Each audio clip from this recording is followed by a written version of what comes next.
Hello, Paws on Your Heart families. We have your week 2 litter update for these mini Australian Labradoodle puppies. Hi, I'm Claire from Van Isle Labradoodles, and these are our little minis from the Paws on Your Heart litter. And these puppies are going to be 2 weeks old tomorrow. We filmed their videos one day before the actual week, so we are always just a little bit early with them, but it's close enough that we can give you a good information as to what's been going on. So if you take a look at these puppies here, all clamoring for a spot at the milk bar, you can see how much they've grown since last week and how strong they've become. Sorry about that. So in today's video, what we're going to do is we're going to give you an update on each of the puppies, and we're going to tell you about this week's possible milestone for them, which is opening their eyes. Now, I intentionally have not checked today.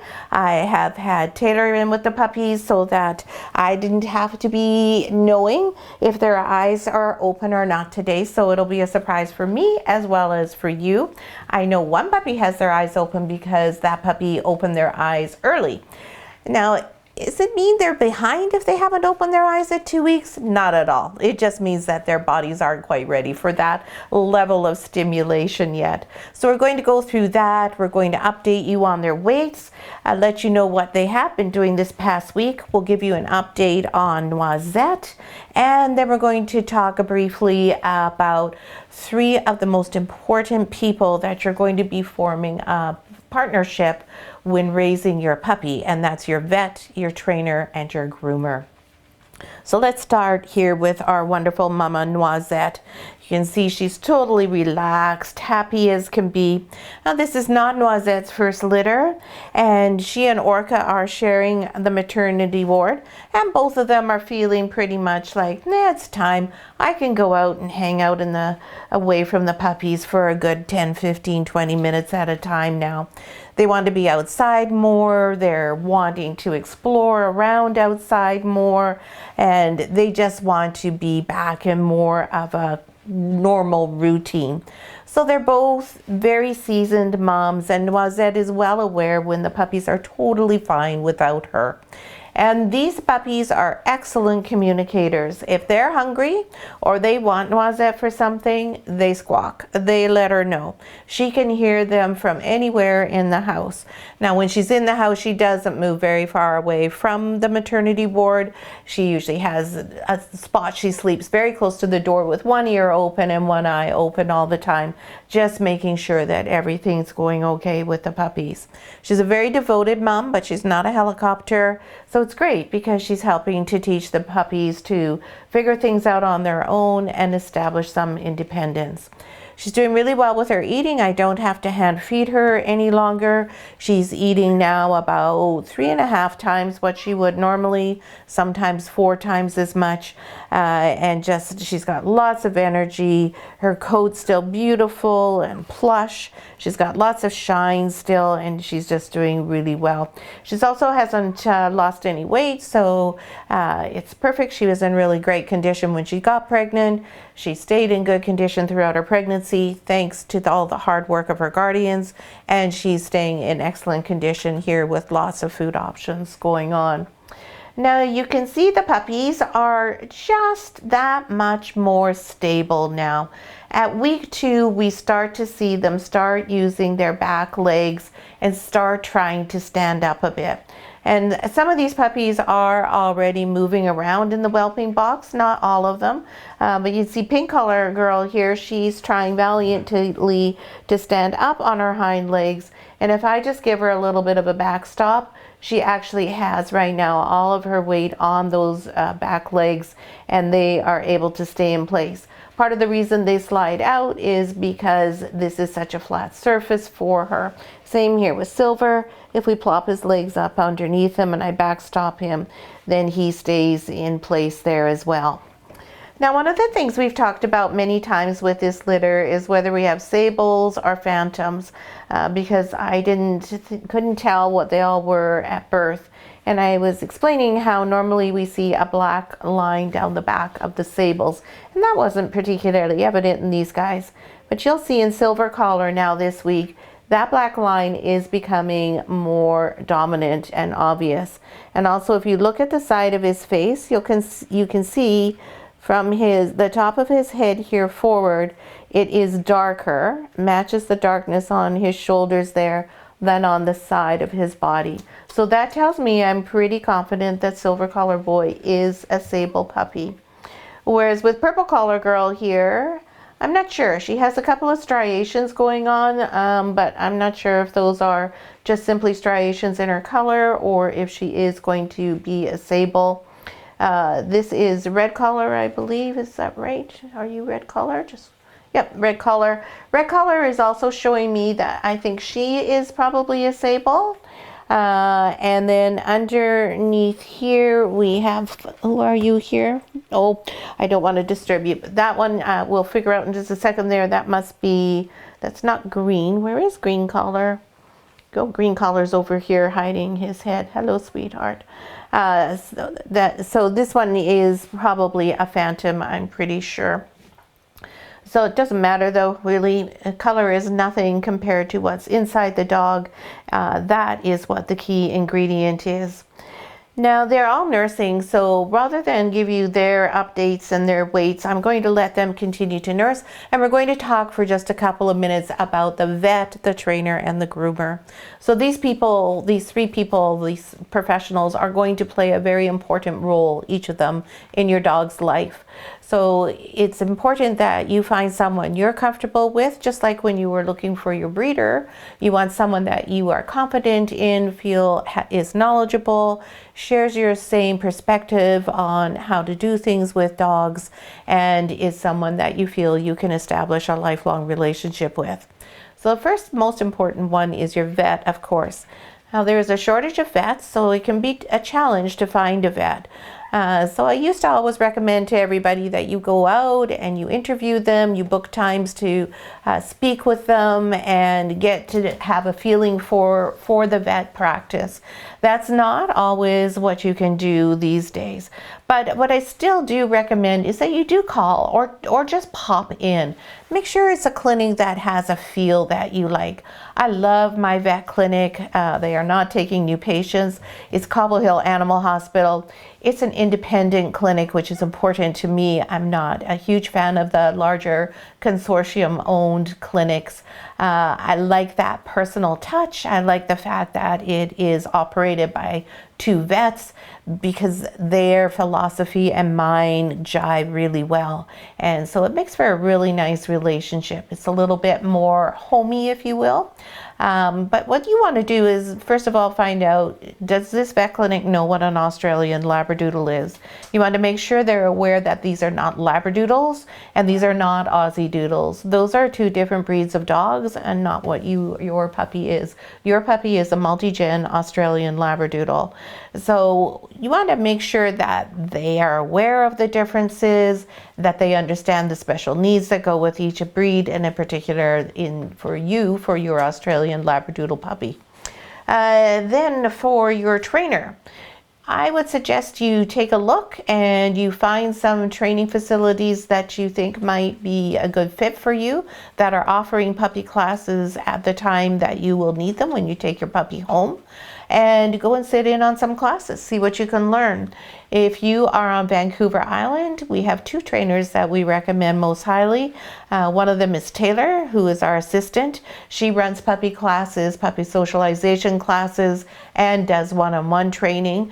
So she will have classes up and down the island for these two litters. And the other one is Communicanine, which is located in Brentwood Bay. Both excellent options there, both fully aware of what an Australian Labradoodle is and what their particular needs are. Because you don't want a trainer who does something like uses a prong collar, because that definitely is not successful with an ALD. You want somebody who understands their sweet and gentle nature. And then for a groomer, what you want to do is get some pictures of the Labradoodles that they have groomed. Ask them what their Australian Labradoodle cuts look like. They should have photos in a book, and make sure it's what you think your puppy should look like. You will go home from here with a guideline that will show you the breed standard for a clip for an ALD. But not everybody wants their dog to look like that. Australian Labradoodles' ears are cut very short with a very steep angle that brings them into the side of their head, and their coat is cut right up to the leathers. So right now Noisette's are long. You can see her ear leather ends here, so she's got a 1/2 inch of hair over her leather, and that's just because she hasn't had a groom since shortly before she gave birth to now. But when you see her at the family visit, she'll have had her new dress, as we call it, after her cleanup groom, and you will see her ears are cut up as short as they can be, right tight to the leathers, and then with this steep angle here so that this blends directly into her face. That's usually the giveaway with a groomer who doesn't know what the breed standard calls for. You'll find the dog has some great long Cocker Spaniel type ears. And then if you like that, that's fine. But it does make your ALD tend to look like a Cocker Spaniel as opposed to an ALD. So totally up to you. It's your dog, of course. All of our dogs are groomed to the breed standard because just as we breed the dogs to match that breed standard, so do we groom them as well. All right, it looks like the puppies are finally slowing down a little bit. Oh, it's Blue Collar, of course. I couldn't remember what collar he was. Blue Collar, I'm pretty sure, is going to be a phantom. But it doesn't matter, like I said. I have my little app here on my phone, and so that is going to tell me everybody's current weights. Yeah, hi. Hello, how are you? Everybody's gaining really nicely. The smallest puppy in the litter remains Pink Collar Girl, and that's this one here, our last born. And the biggest puppy this week by an entire 1 gram is Silver Collar. Yeah, so let's get at it and let's look at everybody. So first we're going to start with Blue Collar Boy, as soon as Noisette maybe stops washing whoever she's busy attending to there. Hey, Noisette, can I just get Blue Collar out of there, hon? No, she says no, you cannot. Okay, thank you. There we go. Oh, now she's got to give Blue Collar a little bum clean up here. There we go, and he still is nursing, but oh, he was okay with coming off, so he was fine. There we go. Now let's see. Whose eyes are open? Are your eyes open? Nope, these eyes are definitely not open. These eyes are still closed. I would say that probably these are not going to open for another couple of days. I don't even actually see a slit there that's telling me that they're going to open soon. So Blue Collar is saying he does not want to see what is out there in the world. No, thank you very much. And Mr. Blue is 751 grams. Now, one thing you'll see from all the scenting work that we've done with the puppies in the last week, they'll all reach out way more to touch noses, to find my neck because they're familiar with my scent now, and they're looking to see if they can find me because now they know me. Yay! So that's our Blue Collar Boy. Excuse me. Oh, Noisette's just really going to town with her cleanup here. Next is Silver Collar. And Silver Collar, as I said, is our biggest puppy now, 826 grams. And let's see, how are your eyes doing? Oh, nope, eyes are closed. Oh, there's a little slit though, so I'm going to guess that maybe by the end of the weekend, probably Sunday, we're going to see some eyes out of this handsome man. And Mr. Silver at 826 grams has got a very nice solid tummy going on. He's just doing great. Really nice little puppy. Hey, are you a nice little puppy? Do you have kisses for me? And of course, I'm talking to them, and as you know, they can't hear. That won't be for another couple of weeks, or for another at least week to 2 weeks. Ain't no eyes to show anybody yet. No, we don't have anybody to show off eyes to. Next, we've got Purple Collar, I believe, right? Yeah, Purple Collar. Hi, baby girl. Hey, burpy, burp, burp, burp, burp, burp, burp, burp. There we go. Now, Purple Collar Girl, I do think, is probably a phantom. And Purple Collar Girl with her big yawn. Do you have any opened eyes? Nope, she says nope, they're all just about the same. They're really not getting too close to being open yet. Nicely sealed shut, just not ready to take on the world yet. Purple is 716 grams. Hey, she was up there in the top little bit of the group for a while, and now she's slimming down a little bit. This is not unusual or surprising at all. Then we have Green Collar Boy. He's our beautiful gleaming ebony. We don't need to try and figure out what color he is. He is my favorite color of dog in the whole world. I just love it. And guess what? His eyes are open, but I'm not sure if he's going to share with us. Come on. Maybe we'll see. No, he's not going to share. I know that they are open though, because he opened his eyes on day 12. And I have seen them with my own eyes, but he's not showing anybody. There, are you going to show? No.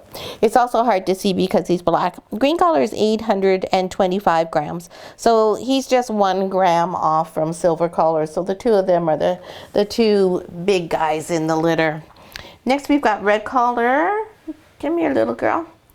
There. Hi, red collar girl. Hello, pretty girl. Hey, hello, my sweet girl. There we go. And what about you? Oh, no eyes. No eyes to show anybody. Oh, we don't have a lot of things to show all of our families. No, they're just going to have to wait. You're making everybody wait. Red collar is 771 grams. So she's right there in the middle of the group, aren't you? Yes. And then last but not least is pink collar girl, our tiny girl. And she's busy going to town down here at the milk bar, so she'll be mad at me for taking her off. There we go. And guess what? She is going to show you her eyes, because there they are. Come on, open them up, baby girl. Oh, we'll see if I can get her to open them a little wider. They are pretty eyes. Come on. Sometimes when they first start opening them, they don't open them very often. Oh, she's being very uncooperative. Oh my goodness. Well, her eyes are open. She was the one to open eyes first. She opened her eyes on day 11, and they are blue eyes, as all of the puppies will have. All puppies come with blue eyes when they first open up, and this little apricot lady is no exception. When she grows up, those eyes will change. The chocolate and green colors eyes will go dark brown. If they're sable, they'll be more of an amber color like Mama Noisette's. Green color boys will stay a very, very dark brown, almost a black. And this little gal's will go into a hazel color.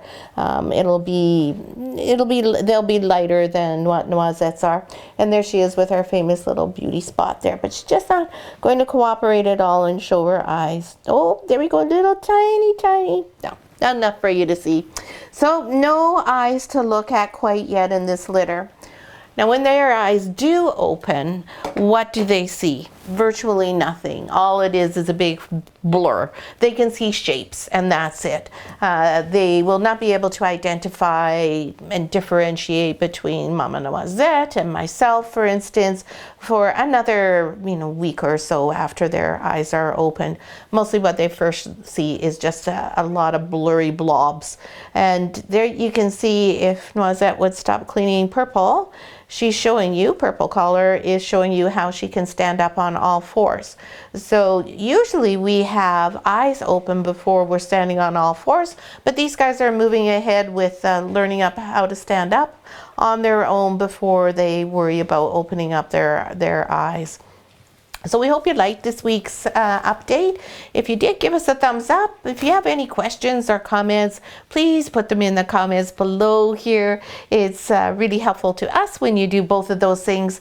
And we hope you're subscribed to our channel and have a chance to watch more than just the videos that go along with your particular litter. We try to tell you something different on all of our videos so that you can learn all sorts of fun and good facts about Australian Labradoodle puppies.